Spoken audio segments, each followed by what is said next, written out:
are the challenges of social media marketing? I mean, where do I even start, right? But don't stress. We at the Big Money Movement, we have you covered. We're going to take care of you today.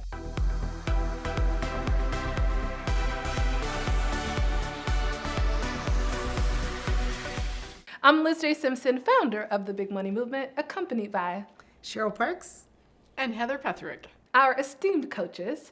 And I want to get started with this, okay? So when we talk about the challenges of social media marketing, one of the things I hear over and over is like, shouldn't that be like what the 16-year-olds do? Like, aren't they just naturally, don't they just come out the womb? They just being know. good at social media I don't know how.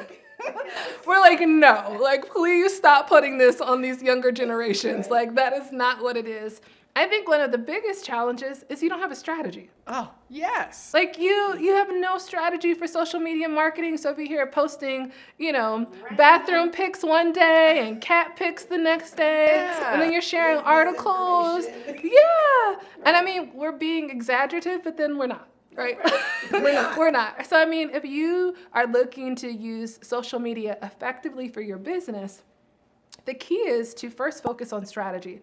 Strategy comes first. And we talk about strategy. I know one of the things that we hone in on are the buyer stages, right? So, for a moment, let's talk about a business that's looking to land other businesses as clients, right? And so we talk about typical buyer behavior. We know that there's an awareness stage, a consideration stage, and a decision stage. And your social media content or your social media activity is going to vary based off of who you're talking to and what stages.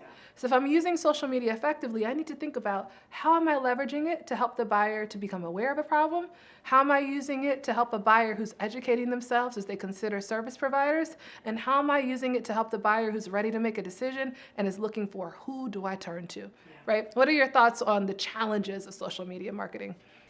So first and foremost, it's noisy out here, right? Even with only referencing LinkedIn, with only 1% of people posting, there's still quite a bit of content on LinkedIn, right? So let's not even look at the other platforms, but just on LinkedIn alone, there's a lot of content passing you by, a lot of different shiny objects moving around. Yes. Maybe I should be over there. Oh, looks like we're going this way. And so that's where the strategy comes in. Understanding who your ideal audience is and what stage they're in and whether they're already informed or they have no clue because you're in a new space and you're creating something that they may not know about yet. Yeah, I love what you said, Cheryl, about strategy. So we'll talk about a user being like a member of the Big Money Movement, right? Okay. Sometimes the challenge with social media is we don't have a strategy. And so we're kind of scattered in our efforts. We're definitely inconsistent. There's no cohesive movement towards attracting our ideal buyer. But when we have a strategy that is dialed in and meets the consumer at every one of those stages that you mentioned, Liz, that's when we put on what I call the success blinders. Yes. And suddenly the noise that we would be distracted by on LinkedIn or any other social media platform starts to quiet. Because now we have a strategy and we can focus on what actions we're going to take every day or every week that strategically engage our ideal buyer, bring them closer to us and closer to that point of decision making. That makes me think of what's called the reticular activating system, right? The RAS with your brain. And I always use this scenario of like, I'll never forget when I was younger and I had this gold Lexus and I was like, nobody has this SC430, right? Like no one has it. And then as soon as I got it, I was like, what? Everybody bought my car in the last week. Like, did everybody get the memo to get this car? And then I realized, like, no, you just notice it now because it resonates with you. You pay more attention to it, right? And so when we talk about a noisy marketplace, I do hear entrepreneurs say, well, what do I have to contribute? The market's already saturated. Everybody's already on social media. Who's going to listen to me?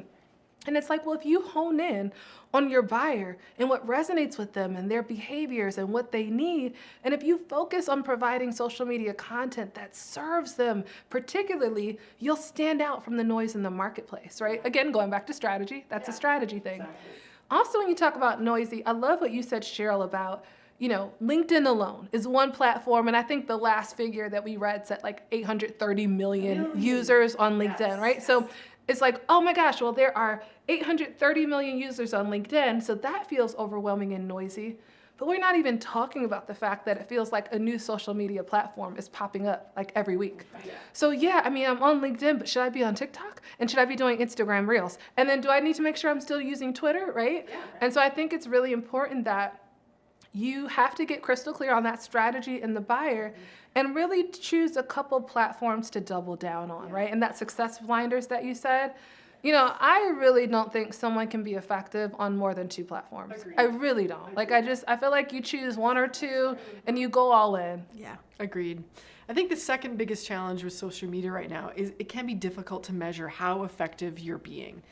One of the things that I know we hear sometimes as a complaint, even amongst the Big Money Movement members, is I'm posting all of this content, I'm showing my value, I'm communicating in my buyer's language. Why aren't they commenting, engaging on my genius posts, right? I'm getting like 2 likes. And the interesting thing, particularly about the LinkedIn profile, where a corporate buyer is their behavior is different there than it might be, say, users on Instagram or Twitter. Corporate, the truth is that corporate buyers aren't really into the likes, comments, and shares, but they are still there. Do not kid yourself. They are there. They are watching what you're posting. They are watching the quality of your insights and the language that you're using. And when the quality of your content is there and it's speaking directly to the outcomes that ideal buyer, that corporate buyer wants, they can so well be educated. And it's actually become a bit of a running joke inside of our community of how many members will come to a weekly Q&A call and say, you know what? I just had a corporate buyer reach out to me and they know everything about my offering and my business and my meaning and who I am. And why? It's because they've been gobbling up and digesting all of that LinkedIn content for sometimes weeks or months before they pick up the phone or reach through the DMs.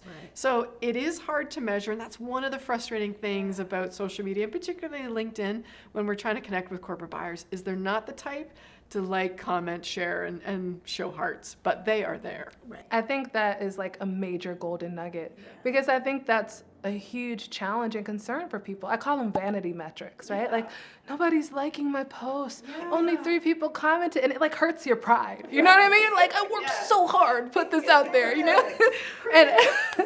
And one example that is just funny, and I had to check myself, because every now and then I catch myself like, oh, this was good. I worked really hard to write this. I think I need a little bit more love on this post. But it was funny that we have our annual event, Corporate Client Attraction Live. And one of the unique things about Corporate Client Attraction Live is we bring executive buyers and we have them on a panel and they share their insights on how they want to be sold to, right, as executive buyers. And I'll never forget, as we were preparing for the event, I was reaching out to executive buyers to invite them to be a panelist. And the buyer from JLL, when I reached out, she said, oh my gosh, I would love to be on the panel. I've been following your work for months. I see what you're doing in the Big Money Movement. And listen, vain Liz was scrolling like I'm like, I have not seen her like or comment anywhere. I'm like, you really have been following us for months, but it was so cool. And I was like, Liz, that's why you got to take your own medicine, right? And see that they're not showing up that way. So I love that. And it's this fine line between, one, knowing that they may not show up in likes and comments, but also, you know, it's like, so then the question becomes, how do I know what content to post that's resonating? Before I jump in, do y'all want to jump in on that, or you want me to give my thoughts? No, I think that's a really good point. I think that you really have to understand, again, who your ideal audience is. So if you are already working with corporate clients, just take an inventory of which partnerships are just like, they light you up. They connect in, the communication is great, they're on and on and on. You can also take note of which ones are bumpy, they don't feel right. Maybe you're on the edge of the value that you bring, right? You stretched a little bit, maybe a little bit too far. Start to take inventory of those things so that you can, you know, move more toward the ideal client. And then you're taking what you hear them saying about what you've done for them, about what it was before you and what it was after your business joined as a partner. And you start to use that language. Where? On LinkedIn. On LinkedIn. So you get more of what you're looking for. Yeah, more of what you want. Right. Yes. Yeah. It makes me think of what we call the voice of the customer. And I know there are a lot of people who have an aversion, especially entrepreneurs, aversion to sales. But that's the goal of having sales conversations is you can take that same language and mirror it, because the sales conversations are the direct voice of the customer, and you can make sure your content mirrors that. Yeah. One of the other things I know we talk about a lot is that trust is the true currency of business, right? And in order to establish trust, you need to show up consistently. And the global consulting firm Edelman did this research study, and they found that trust was at an all-time low.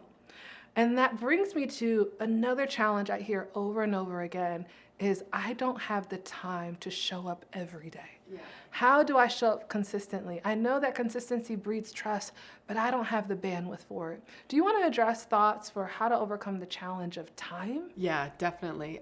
I am a big proponent of not being a slave to social media. Yeah. So if someone tells me that I have to post every day or 3 times a day, who said that? I'm out. Tapping out. Tapping out.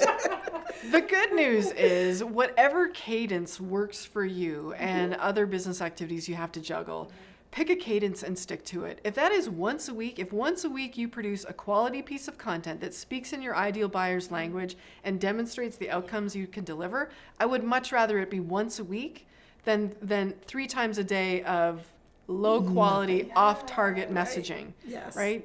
So it may take you longer to develop that library or the library of trust, but consistency is key. If it's once a day, great. If it's once a week, great. Pick a cadence and stick to it. So no cat pictures, no bathroom mirror pictures. You better is that what connect you're that saying? story to something about it, right? You can get creative, but It's all about your strategy. Like your strategy. We have a Big Money Movement member who actually, just really quickly, she came up with her own cadence. Mondays is for motivation. She also posts on Wednesdays and she gives a story. And on Thursdays, that's her floater day. Sometimes she hits current events, and she's a book lover. So sometimes she just makes recommendations on books. Yes, and that works for her. That works for her. yeah.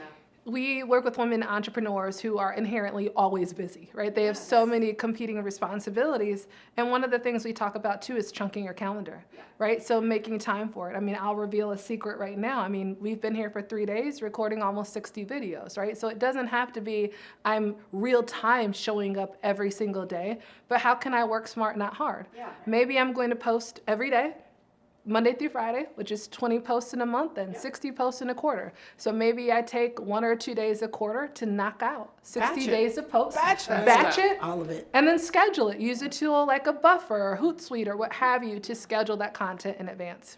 Now that we've talked about the challenges of social media marketing, and hopefully we've inspired you to overcome some of those challenges, now let's talk about selling. Why social selling is important. Click that next video. We'll see you there. Bye.